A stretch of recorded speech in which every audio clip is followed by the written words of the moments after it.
Nyarlathotep, the crawling chaos. I am the last. I will tell the audient void. I do not recall distinctly when it began, but it was months ago. The general tension was horrible. To a season of political and social upheaval was added a strange and brooding apprehension of hideous physical danger, a danger widespread and all-embracing, such a danger as may be imagined only in the most terrible phantasms of the night. I recall that the people went about with pale and worried faces, and whispered warnings and prophecies which no one dared consciously repeat or acknowledge to himself that he had heard. A sense of monstrous guilt was upon the land, and out of the abysses between the stars swept chill currents that made men shiver in the dark and lonely places. There was a demonic alteration in the sequence of the seasons. The autumn heat lingered fearsomely, and everyone felt that the world and perhaps the universe had passed from the control of known gods or forces to that of gods or forces that were unknown. And it was then that Nyarlathotep came out of Egypt. Who he was, none could tell, but he was of the old native blood and looked like a pharaoh. The fellaheen knelt when they saw him, yet could not say why. He said he had risen up out of the blackness of 27 centuries, and that he had heard messages from places not on this planet. Into the lands of civilization came Nyarlathotep, swarthy, slender, and sinister, always buying strange instruments of glass and metal and combining them into instruments yet stranger. He spoke much of the sciences, of electricity and psychology, and gave exhibitions of power which sent his spectators away speechless, yet which swelled his fame to exceeding magnitude. Men advised one another to see Nyarlathotep, and shuddered. And where Nyarlathotep went, rest vanished, for the small hours were rent with the screams of nightmare. Never before had the screams of nightmare been such a public problem.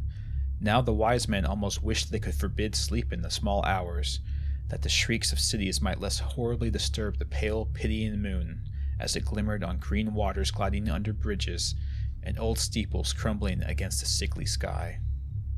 I remember when Nyarlathotep came to my city, the great, the old, the terrible city of unnumbered crimes.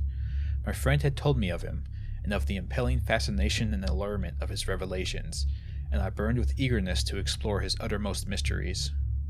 My friend said they were horrible and impressive beyond my most fevered imaginings, that what was thrown on a screen in the darkened room prophesied things none but Nyarlathotep dared prophesy, and that in the sputter of his sparks there was taken from men that which had never been taken before, yet which showed only in the eyes.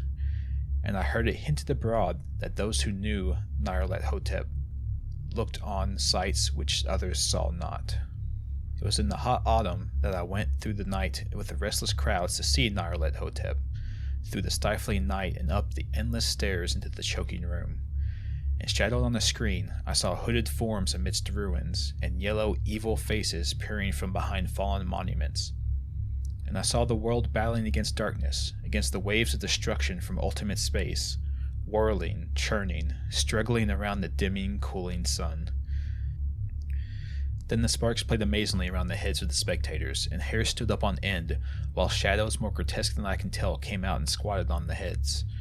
And when I, who was colder and more scientific than the rest, mumbled a trembling protest about imposture and static electricity, Nyarlathotep drove us all out, down the dizzy stairs into the damp, hot, deserted midnight streets. I screamed aloud that I was not afraid, that I could never be afraid, and others screamed with me for solace. We swore to one another that the city was exactly the same, and still alive, and when the electric lights began to fade, we cursed the company over and over again, and laughed at the queer faces we made. I believe we felt something coming down from the greenish moon, for when we began to depend on its light, we drifted into curious, involuntary formations, and seemed to know our destinations, though we dare not think of them. Once we looked at the pavement and found the blocks loose and displaced by grass, with scarce a line of rusted metal to show where the tramways had run. And again we saw a tramcar, lone, windowless, dilapidated, and almost on its side. When we gazed around the horizon, we could not find the third tower by the river, and noticed that the silhouette of the second tower was ragged at the top. Then we split up into narrow columns, each of which seemed drawn in a different direction. One disappeared in the narrow alley to the left, leaving only the echo of a shocking moan. Another filed down a weed-choked subway entrance, howling with a laughter that was mad. My own column was sucked toward the open country, and presently felt a chill which was not of the hot autumn. For as we stalked out on the dark moor, we beheld around us the hellish moon-glitter of evil snows. Trackless, inexplicable snows, swept asunder in one direction only, where lay a gulf all the blacker for its glittering walls. The column seemed very thin indeed as it plodded dreamily into the gulf. I lingered behind, for the black rift in the green-litten snow was frightful, and I thought I had heard the reverberations of this quieting wail as my companions vanished, but my power to linger was slight. As if beckoned by those who had gone before, I half floated between the titanic snowdrifts, quivering and afraid, into the sightless vortex of the unimaginable. Screamingly sentient, dumbly delirious, only the gods that were can tell. A sickened, sensitive shadow writhing in hands that are not hands, and whirled blindly past ghastly midnights of rotting creation, corpses of dead worlds with sores that were cities, charnel winds that brush the pallid stars and make them flicker low. Beyond the worlds, vague ghosts of monstrous things, half-seen columns of unsanctified temples that rest on nameless rocks beneath space and reach up to dizzy vacua above the spheres of light and darkness.